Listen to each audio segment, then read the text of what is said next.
প্রিয় শিক্ষার্থীবৃন্দু, আসসালামু আলাইকুম। অংশীদারি ব্যবসায় হিসাবের ধারাবাহিক প্রক্রিয়ায় আজকে নতুন একটি অঙ্ক নিয়ে আসলাম তোমাদের সামনে। অ্যাকচুয়ালি এর আগে দুইটি অঙ্ক বর্ণনা করে দিয়েছি। আশা করি ওই ভিডিওর মাধ্যমে অংশীদারি ব্যবসায় অঙ্ক সম্পর্কে মোটামুটি ধারণা পেয়ে গিয়েছো।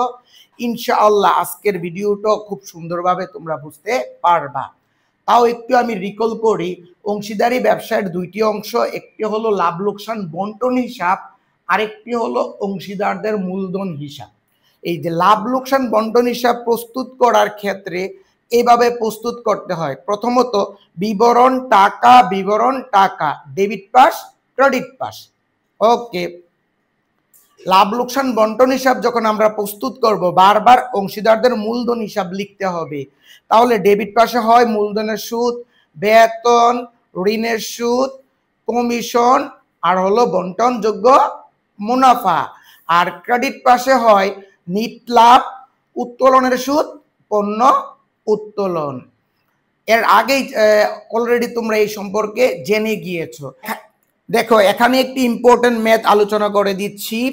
ইমন, আবির, হাবিব তিনজন অংশীদার, তাদের মূলধন যথাক্রমে 20,000, 30,000, 40,000 টাকা। তারা মূলধনের উপর কত পার্সেন্ট সুদ পাবে? এই যে দেখো, 10% সুদ পাবে। তাহলে আমরা আগেই জেনেছি যে কোনো জিনিসের 10% মানে কি একটি শূন্য কম।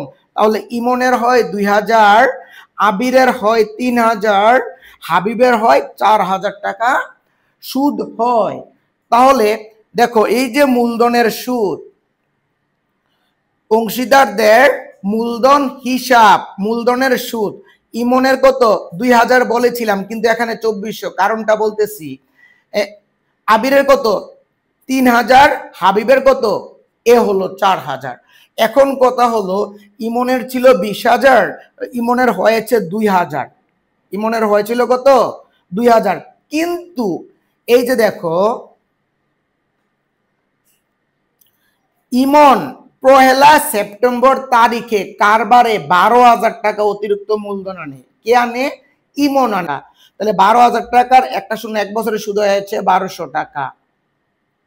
এই 1,200 টাকাকে 12 দ্বারা ভাগ, 4 দিয়ে গুণ।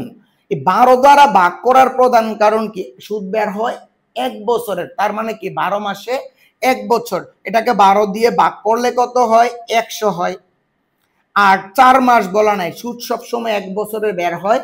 কিন্তু মাস কথা উল্লেখ থাকলে, ইম্পর্টেন্ট কথা, মাস কথা উল্লেখ থাকলে সুদটি বের করে ওই টাকাকে 12 দ্বারা ভাগ, যত মাসের বলা নেই তত দ্বারা গুণ। তার মানে কি 4 মাসের বলা নেই, তাহলে কত হয়? টোটাল 100-400 টাকা হয়। এখানে দেখো, তাহলে ইমনের সুদ কত? আগের ছিল 2,000, আর এখন অতিরিক্ত মূলধনের সুদ হলো 400, টোটাল হয়েছে এই 2,400 টাকা। তাহলে যোগ করলে কত হয়? 9,400 টাকা হয়ে থাকে। বছরের মাঝামাঝি সময়ে হাবিব কারবারে 9,000 টাকা ঋণ সরবরাহ করে। এর আগেই তোমরা জেনেছ, ঋণের উপর সব সময় 6% সুদ ধরতে হয়। ঋণের উপর বাধ্যতামূলক 6% সুদ ধরতে হয়। তাহলে 9,000 টাকার 6% সুদ বের করবা।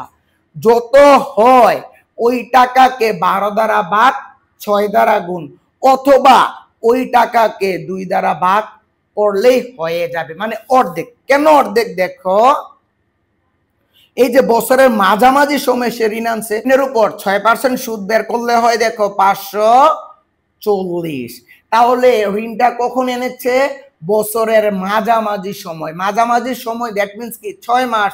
6 মাস মানে যদি 2 দ্বারা আমরা ভাগ করে দেই, তাহলে কত হয়? 270 টাকা হয়ে যায়। অংশীদারদের মূলধন হিসাব, হাবিবের ঋণের সুদ কত টাকা? 270 টাকা। তারপর দেখো, অংশীদারগণ বন্টনযোগ্য মুনাফা 5/2, ইমন 5/1, আবির 5/3 অংশ হারে বন্টন করে নিবে। এই বন্টনযোগ্য মুনাফাটা কিন্তু সবার শেষে হয়। এটা খুব এর আগেই বলেছি, খুব ভালোভাবেই তোমরা জানো। এই যে বন্টনযোগ্য মুনাফা কিন্তু সবার পরে হয়। দ্যাট মিন্স এইটা হলো রেজাল্ট। তারা মূলধন এবং উত্তোলনের উপর 10% সুদ পাবে। অংশীদারগণ প্রত্যেকে বার্ষিক 10,000 টাকা করে বেতন পাবে। প্রত্যেকে কত করে বেতন পাবে? 10,000 টাকা করে বেতন পাবে। এই যে দেখো, ইমনের টাকা সে নগদ উত্তোলন করে নেয়। দেখো এখানে ইমন, আবির, হাবিব তিনজন আছে। তাহলে হাবিবের বেতন ডেবিট করার পর, কার বেতন ডেবিট করার পর? হাবিবের বেতন ডেবিট করার পর। এই জন্য হাবিবের বেতনটি আসবে না। এর আগেই জেনেছো যে কোনো দাখিলা ডেবিট করার পর কথা থাকলে প্রথম ধাপে আসে না, দ্বিতীয় ধাপে আসে। আর কেউ যদি তার বেতনের টাকা নগদ উত্তোলন করে নেয়, প্রথম ধাপে আসবে কিন্তু দ্বিতীয় ধাপে আসবে না। এই যে দেখো, অংশীদারদের মূলধন হিসাব লিখে লিখেছি বেতন। ইমনের 10,000, আবিরের 10,000, হাবিবের আসে নাই। দুইজন যোগ করে কত হয়? এই যে 20,000 টাকা হয়েছে। দেখো এখানে আছে ইমন, আবির, হাবিব বার্ষিক 10,000, 12,000, 15,000 টাকা কি করে? উত্তোলন করে। ওইখানে দেয়া আছে উত্তোলনের উপর 10% সুদ ধরতে হবে। কিন্তু দেখো, তারা উত্তোলনের উপর 1,000, 1,300, 1,500 টাকা সুদ পাবে। যদি সুদ দেয়া থাকে, নতুন করে সুদ বের করার কোনো প্রয়োজন নেই। এই জন্য আমরা সরাসরি লিখে দিয়েছি ক্রেডিট পাশে অংশীদারদের মূলধন হিসাব, উত্তোলনের সুদ। ইমন কত? 1,000, আবির 1,300, হাবিব 1,500। যোগ করলে এই টাকাটা হয়। এখানে সুদ দেওয়ার থাকার কারণে আমরা কষ্ট করে আর সুদ বের করিনি। তিনজনের যোগ করে টোটাল হয়েছে 3,800 টাকা। হাবিব নিট লাভের উপর, দেখো হাবিব নিট লাভের উপর 10% কমিশন পাবে। কত পার্সেন্ট? 10%। কে পাবে? হাবিব পাবে। এই যে দেখো নিট লাভ কত? 1 লক্ষ টাকা। 1 লক্ষ টাকার 10% কমিশন কত? 10,000 টাকা। এই যে দেখো, অংশীদারদের মূলধন হিসাব, হাবিবের কমিশন 10,000 টাকা। কেন? 1 লক্ষ টাকা হলো নিট লাভ, নিট লাভের উপর 10% কমিশন হলো এই 10,000 টাকা। তারপরে দেখো, নিট লাভের পরিমাণ এত টাকা। সব সময় বলে দিয়েছি নিট লাভ সরাসরি লাভ লোকসান বন্টন হিসাব লিখে নিট লাভ সব সময় সরাসরি ক্রেডিট পাশে লিখে দিবা। এখন কি করবা? দেখো, এই ক্রেডিট পাশ যোগ করবা, যোগ করে টাকাটা এই পাশে লিখবা। লিখার পরে এই টাকা থেকে 9,400 মাইনাস করবা, 270 টাকা মাইনাস করবা, 20,000 টাকা মাইনাস করবা, 10,000 টাকা মাইনাস করবা। এই মাইনাস করার পরে যেটা আসে এটাই রেজাল্ট। এই রেজাল্টটাকে বলা হয় বন্টনযোগ্য মুনাফা, 64,130 টাকা। আবার বলি, ক্রেডিট পাশে সবগুলো যোগ করবা, ওই যোগফুলগুলো ডেবিট পাশে বসাবা। এই টাকা থেকে ডেবিট পাশের যতটি এন্ট্রি আছে বিয়োগ করলে যেটা 12, এটা হলো বন্টনযোগ্য মুনাফা। এই যে বন্টনযোগ্য মুনাফার একটি ইম্পর্টেন্ট কথা আছে এখানে, দেখো ভেরি ভেরি ইম্পর্টেন্ট কথা এটা। ইমন এবং আবির হাবিবকে এই মর্মে নিশ্চয়তা প্রদান করে তার লাভের অংশ 20,000 টাকার কম হবে না। দুইজনে মিলে, কে? ইমন এবং আবির কাকে নিশ্চয়তা দিয়েছে? হাবিবকে নিশ্চয়তা দিয়েছে। তার লাভের অংশ কত টাকার কম হবে না? 20,000 টাকার কম হবে না। তার লাভের অংশ কয় হাজার টাকার কম হবে না? 20,000 টাকার কম হবে না। দেখো, ইমন এবং আবির কাকে নিশ্চয়তা দিয়েছে? হাবিবকে। তার লাভের অংশ কত টাকার কম হবে না? 20,000 টাকা। এই জন্য চোখ বন্ধ করে এখানে 20,000 টাকা আমরা লিখে দিয়েছি। অ্যাকচুয়ালি যাকে নিশ্চয়তা দেয়া হবে ওর গড়ে টাকাটা আমরা বসিয়ে দিব। এখন দেখো, টোটালি বন্টনযোগ্য মুনাফা হয়েছিল কত? 64,130 টাকা হয়েছিল। যেহেতু 20,000 টাকা দিয়েছে, তাহলে ওরা এই দুইজনের বন্টনযোগ্য মুনাফা কত রয়েছে? 44,130 টাকা।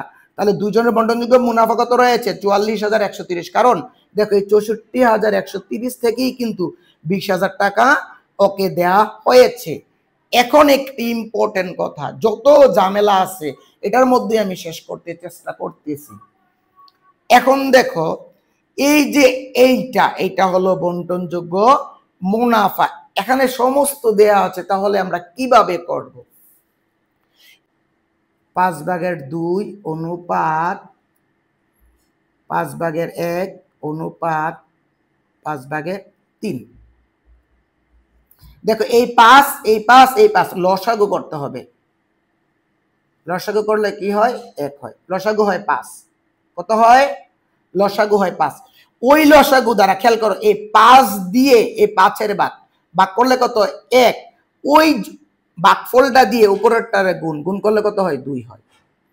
5 দিয়ে 5-এর ভাগ করলে হয় 1, 1 দিয়ে 1-এর গুণ করলে হয় 1, 5 দিয়ে 5-এর ভাগ করলে হয় 1, ওই 1 দিয়ে উপরেরটাকে গুণ করলে হয় 3। তাহলে সহজ কথা কি, এই যে লসাগু বের করার পর এই টাকা দিয়ে নিচের টাকাকে ভাগ, উপরের টাকাকে গুণ, এই টাকা দিয়ে নিচের টাকাকে ভাগ, উপরের টাকাকে গুণ, এই টাকা দিয়ে নিচের টাকাকে ভাগ, উপরের টাকাটা গুণ। এখন কথা হলো, এই যে এতটুকু অঙ্ক করেছি জাস্ট এইটার জন্য, এতটুকু মেনলি কি এতটুকু। এই যে বন্টনযোগ্য মুনাফা কত দেখো, এই যে দেখো, এই যে বন্টনযোগ্য মুনাফা 2:1:3 হলো। বন্টনযোগ্য মুনাফা কত হলো? 2:1:3। এটা হলো ইমন, এটা হলো আবির, এটা হলো হাবিব। তাহলে খেয়াল করো, এই যে দেখো ইমনের কত? 2, এই যে ইমনের 2, আবিরের কত? 1। হাবিবের যেহেতু টাকা দেয়া হয়ে গিয়েছে, তাহলে হাবিবের বন্টনযোগ্য মুনাফাটা কি? ক্রস মানে বাদ। হাবিবের বন্টনযোগ্য মুনাফাটা কি? বাদ। থাকে কত? 2 আর 1 কত? 3। 2 আর 1 3। ইমন পাবে 3/2, হাবিব পাবে 3/1 অংশ। কত টাকার? ওই যে 44,130 টাকার।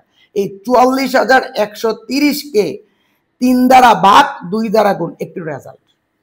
44,130 কে 3 দ্বারা ভাগ, 1 দ্বারা গুণ, একটি রেজাল্ট। তোমরা ক্যালকুলেট করলেই সহজে পেয়ে যাবা। প্রথম ধাপ শেষ। দেখো এখন আমরা দ্বিতীয় ধাপে চলে আসছি। দ্বিতীয় ধাপের ক্ষেত্রে প্রথম ধাপ থেকে নিটলাভ ও ঋণের সুদ ছাড়া ডেবিট গুলো ক্রেডিট পাশে যাবে, আর ক্রেডিট গুলো ডেবিট পাশে যাবে, আর মূলধনের সবগুলো যাবে, উত্তোলনের সবগুলো এন্ট্রি যাবে। এখন দেখো ক্রেডিট পাস, অঙ্কটা যত সাল মনে করো 2025, অঙ্কটা যত সাল ওই সালটা লিখবা। লিখার পরে জানুয়ারি 1 ব্যালেন্স বিবি, মানে যে যার মূলধন যত তার মূলধন তত টাকা লিখে ফেলবা। এই যে দেখো 20,000, 30,000, 40,000 টাকা। এখানে জানুয়ারি 1 ব্যালেন্স বিডি দিয়ে মূলধনের টাকাটা লিখবা। সেপ্টেম্বরের 1 তারিখ অতিরিক্ত মূলধন যে এনেছে ওর গড়ে অতিরিক্ত মূলধনটি হবে। তারপরে ডিসেম্বরের 31 লাভ লোকসান বন্টন হিসাব। ডেবিট পাশে কি ছিল দেখো? মূলধনের সুদ, বেতন, কমিশন, বন্টনযোগ্য মুনাফা। মূলধনের সুদ যার যার টাকা তার গড়ে। বেতন, এখানে একটি কথা আছে, ওইখানে বলা ছিল দেখো, এখানে দেখো ইমনের টাকা সে নগদ উত্তোলন করে নেয়, অর্থাৎ কেউ যদি তার বেতনের টাকা নগদ উত্তোলন করে নেয় তাহলে দ্বিতীয় ধাপে আসবে না, এই জন্য ইমনের জায়গাটা খালি। কমিশন যে যে পেয়েছে, মানে যার যে কমিশন পেয়েছে জাস্ট ওর করে টাকা হবে বন্টনযোগ্য মুনাফা। তারপর আমরা কি করেছি? এই পাশে সবগুলো যোগ করেছি, এগুলো যোগ করেছি, এগুলো যোগ করেছি, মানে নিচে নিচে যোগ করে ক্রেডিট পাশে টাকাগুলো, সেম টাকাগুলো ডেবিট পাশে আমরা কি করেছি? বসিয়ে দিয়েছি। দেখো দেখো সবগুলো আমরা কি করেছি? বসিয়ে দিয়েছি। তারপরে উপরে কি 2025, এই সাইডে সব ডিসেম্বরের 31 হবে। ডিসেম্বরের 31 উত্তোলন, যার যার টাকা তার তার গড়ে। তারপরে লাভ লোকসান বন্টন হিসাব, উত্তোলনের সুদ, যার যার টাকা তার তার গড়ে। এই টাকা থেকে এইটা এবং এইটা মাইনাস করলে যেটা হয় এটা রেজাল্ট। এই টাকা থেকে এইটা এবং এইটা মাইনাস করলে যেটা হয় রেজাল্ট। ঠিক এই টাকা থেকে এইটা এবং এইটা মাইনাস করলে হয় যেটা হয় সেটা হলো রেজাল্ট। এর রেজাল্টটাকে বলা হয় ব্যালেন্স সিডি। পরের বছরের 1 তারিখ 2026 জানুয়ারি 1, পরের বছর 1 তারিখ ব্যালেন্স বিডি দিয়ে লিখে ফেলবা। এখন কথা হলো, তোমাদের পরীক্ষার মধ্যে সৃজনশীল আসবে। ও আসতে পারে, সাপোজ ইমনের মূলধনের সুদ নির্ণয় করো, সুদ নির্ণয় করো, অথবা আসতে পারে যে হাবিবের ঋণের সুদ, হাবিবের ঋণের সুদ নির্ণয় করো। খ আসতে পারে অংশীদারদের লাভ লোকসান বন্টন হিসাব। কি আসতে পারে? অংশীদারদের লাভ লোকসান বন্টন হিসাব প্রস্তুত করো। অথবা আসতে পারে, দুইজনের নাম দিয়ে আসতে পারে, ইমন ও আবিরের লাভ লোকসান বন্টন হিসাব প্রস্তুত করো। তারপরে গ আসতে পারে অংশীদারদের মূলধন হিসাব প্রস্তুত করো। অথবা আসতে পারে কি, ইমন ও হাবিবের লাভ লোকসান মূলধন হিসাব প্রস্তুত করো।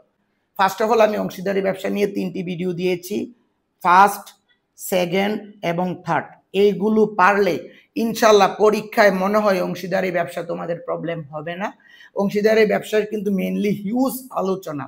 আমি আরো 2টি ভিডিও দিব, আর 2টি ভিডিওর মাধ্যমে বাকি যত অংশীদারি হিসাব আছে সবগুলো ইনশাল্লাহ শেষ করে দিব।